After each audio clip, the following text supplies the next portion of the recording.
සුබ දවසක් සියලු දෙනාට. ඒ වගේම සුබ අලුත් අවුරුද්දක්. අද මගේ වගාවට ආවම පුංචි දෙයක් දැක්කා. මම ඒකෙන් ඔයාලට මේක පෙන්වන්න කියලා හිතුවා. මගේ අලුත්ම වැටකුළු වගාවේ ඔන්න පුංචි පැටවු ටික එන ගමන් ඉන්නේ. ඔයාලට පේනවා ඇති.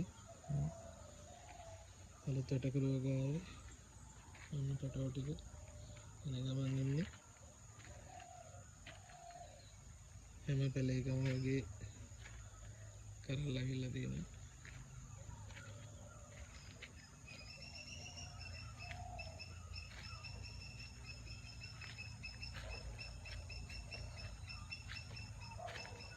තියෙන ටිකක් ලොකු එක්කෙනෙක්.